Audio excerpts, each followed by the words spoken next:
Amados irmãos, paz do Senhor a todos, os irmãos da Igreja Batista Vida Nova em Jesus, Mauá São Caetano e as demais pessoas que nos acompanham. Vamos mais aqui a um estudo, a gente crescer na graça e no conhecimento do nosso Senhor e Salvador Jesus Cristo e juntos aprendemos, né? Aprendemos cada dia mais, aproveitando esse tempo aí de pandemia e gastamos aí alguns minutinhos para aprender um pouquinho mais.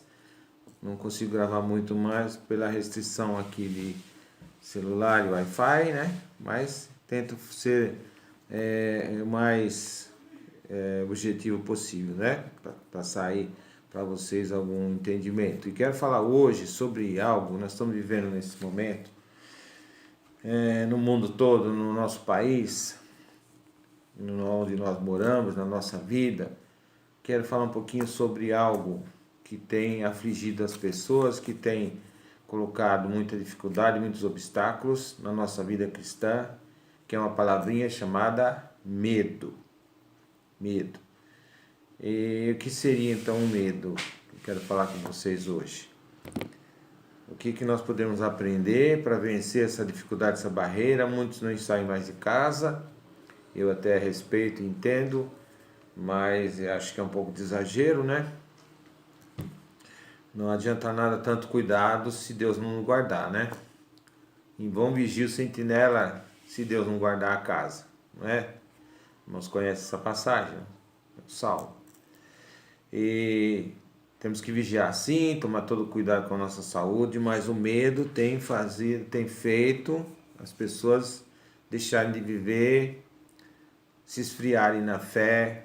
As pessoas estão reclusas, deixaram, enfim, muitos compromissos, não conseguem mais, enfim, levar uma vida normal, né? Nós já estamos há 6 meses aí numa situação assim, né? E já até em muitos lugares já, apesar dos exageros, já estão liberando muita coisa. Mas eu quero falar com vocês hoje sobre essa palavra medo. O que seria o medo, né? Então eu vou pegar um texto aqui e ler para vocês, que está em Mateus capítulo 14, do 25 ao 32, onde houve uma situação de medo. E essa situação de medo trouxe aí uma experiência que nós podemos aprender com ela. Essa situação de medo ocorreu com os discípulos, mais especificamente o discípulo Pedro, em relação a Jesus, né? Então diz assim: na quarta vigília da noite, dirigiu-se Jesus a eles, andando por sobre o mar. Os discípulos, vendo caminhar por sobre o mar, assustaram-se, dizendo: é um fantasma, e gritaram de medo, né? Jesus, porém, imediatamente lhes disse: tende bom ânimo, sou eu, não temais. Respondeu-lhe Pedro: Senhor, se és tu, manda-me ir ter contigo por sobre as águas. E ele disse: vem. E Pedro, descendo do barco, andou por sobre as águas para ir ter com Jesus. Mas, observando o vento forte, o vento contrário, teve medo e começou a afundar. E clamou: Senhor, salva-me imediatamente. E Jesus estendeu a mão, tocou e lhe disse: homem de pequena fé, por que temais? Entrando ambos no barco, o vento cessou. Pois bem, eu pergunto para vocês, uma pergunta para todos nós: você já sentiu medo na sua vida? Você já teve momentos, como nós lemos aqui no texto, onde você estava fazendo algo, até direcionado por Deus, mas bateu medo e você relutou? Muitas vezes o medo, ele não é necessariamente algo ruim. O medo é uma defesa, né, que nós temos. Faz parte das nossas... de uma defesa que a gente tem, né? Se não fosse o medo, nós não seríamos livres, às vezes, de muitas situações, né? De problemas que colocam até a nossa vida em risco, se nós não tivermos o cuidado, o medo natural, onde você observa uma situação e bate aquele receio e fala: opa, eu não vou atravessar a rua agora porque eu posso ser atropelado. Eu estou aqui nessa altura, se eu não me segurar, eu posso cair e morrer, enfim, né? O medo, ele dentro de de um controle emocional, ele pode ser positivo. Mas, às vezes, o medo também pode se tornar um problema quando ele nos paralisa e nos impede de continuar a fazer o que nós vínhamos fazendo. E o que nos impede de arriscar e continuar e crescer na vida cristã, por exemplo. Então, na vida cristã, o medo pode nos prejudicar. Lá em 2 Timóteo, capítulo 1, Paulo diz que Deus não nos deu o espírito de medo, de temor, né? Ele exagera um pouquinho, ele difere o temor de medo. Acho que dentro do que eu estou falando, os irmãos estão entendendo. Mas nos deu o espírito de força, amor e moderação. Então, o medo, ele pode ser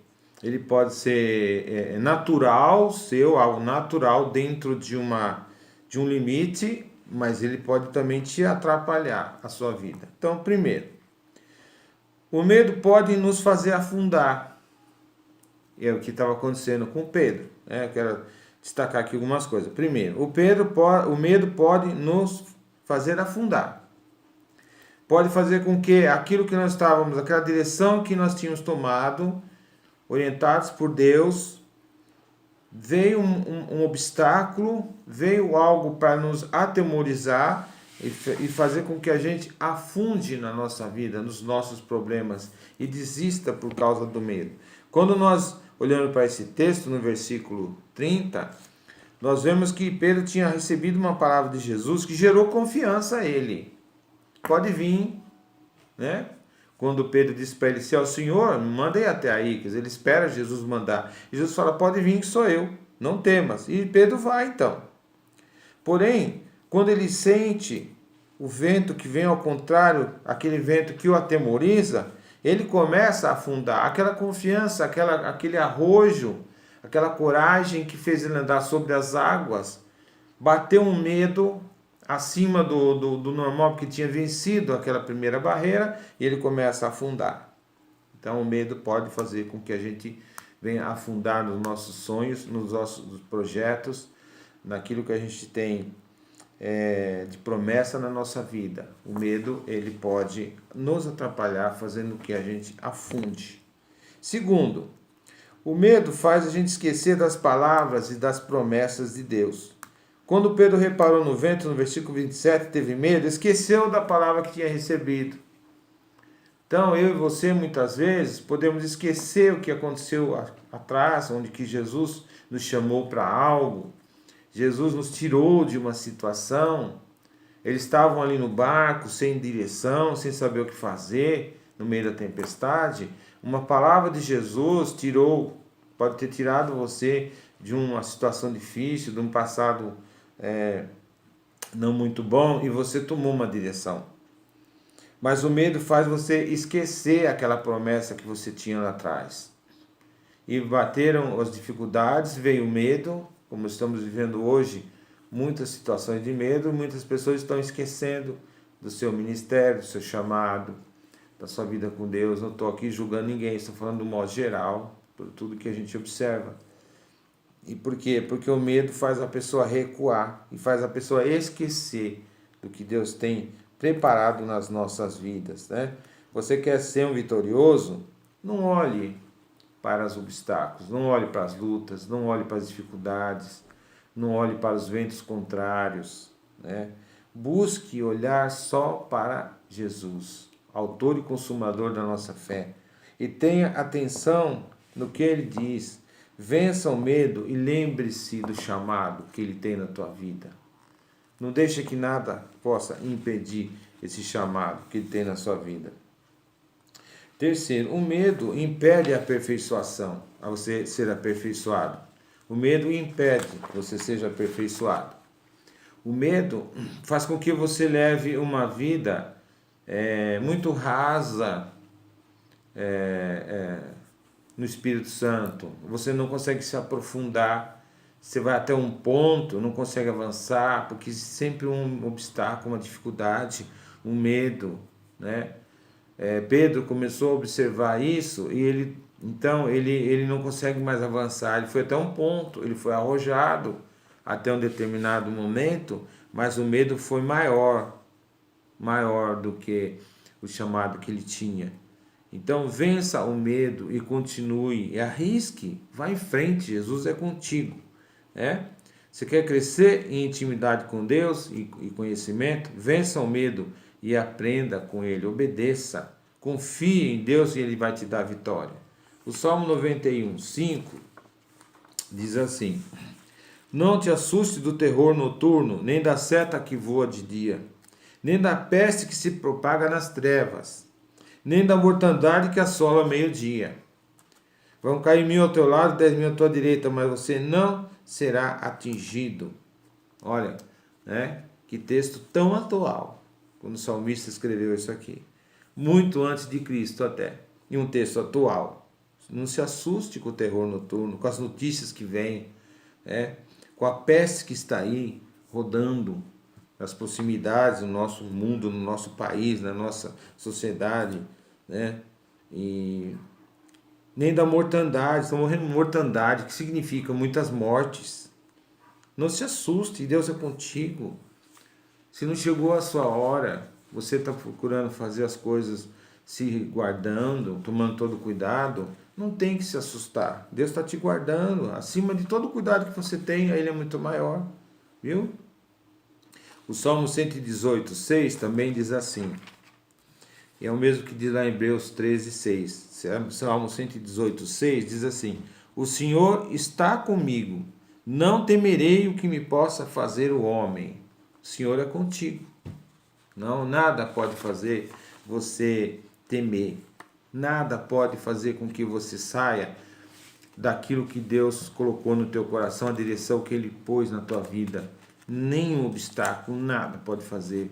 Você não pode ser uma pessoa. O medo é apenas algo, é um sentimento. Eu quero até aqui colocar aqui para vocês a diferença entre o sentimento natural que nós temos que ter, vou falar alguns, e o que é a emoção que vai além da razão, a emoção que transforma o sentimento em algo prejudicial a você.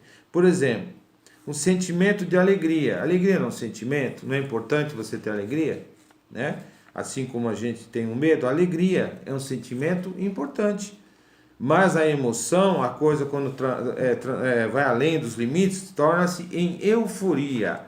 A euforia às vezes sai um pouco do controle da razão e pode você ficar eufórico e perder a noção do que é certo e o que é errado.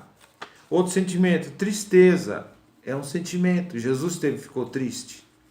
Jesus esteve triste por um momento, E o exagero da tristeza é a depressão. Uma tristeza profunda, ela se torna depressão. E a depressão, vamos dizer assim, dos sintomas perigosíssimos da depressão, que torna a pessoa depressiva, potencial em que? Em suicídio. Então a depressão é muito perigosa. Outro sentimento, o medo, como eu disse aqui, faz parte da nossa defesa pessoal. Ele pode ser transformado em pânico. Vocês já ouviram falar da síndrome do pânico? Quem tem síndrome do pânico se tranca dentro de casa, muitas vezes dentro do seu quarto, não consegue sair na rua, sair no portão. Tem síndrome do pânico. É um exagero, é algo muito além do que é normal, do que seria perfeitamente compreensível. Outro sentimento, raiva. Por mais que nós temos que lutar contra isso em oração e buscar amar o próximo, a raiva ela pode acontecer em algumas situações. Você ficar ali, bateu aquele sentimento, ficou com raiva da situação, mas o extremo da raiva é o ódio. O ódio tira as pessoas do natural, faz com que elas pratiquem coisas incompreensíveis ao ser humano. E por fim, um outro sentimento que é de Deus, o amor. O amor ele vem de Deus. Quando há paixão, é algo carnal. A paixão é perigosa. Ela vem de uma forma muito violenta, muito forte, mas também vai embora muito rápido, Bem, irmãos, então eu queria deixar isso com vocês hoje. Essa palavra é apenas uma palavra para ajudar um pouquinho nesse momento, onde muitos estão com medo, trancados dentro de casa, enfim, às vezes não pode receber um parente, pessoas estão sem ver seus filhos, seus pais, suas mães, enfim, não sei até que ponto isso é bom, né? Até que ponto você não pode se proteger e ir ali visitar um filho, uma pessoa mais próxima. E hoje estamos trancados dentro de casa, né? Eu acho que o pior já passou, vamos vencer o medo, saber que Deus está no controle de todas as coisas da minha e da sua vida. Ele tem o melhor para cada um de nós. Apesar de tudo que está acontecendo, Deus tem algo bom para nós. Vamos sair fortes e vitoriosos dessa situação, em nome de Jesus. Deus abençoe a todos e vamos continuar meditando na palavra do Senhor, aprendendo cada dia mais um com os outros. Amém? Deus abençoe.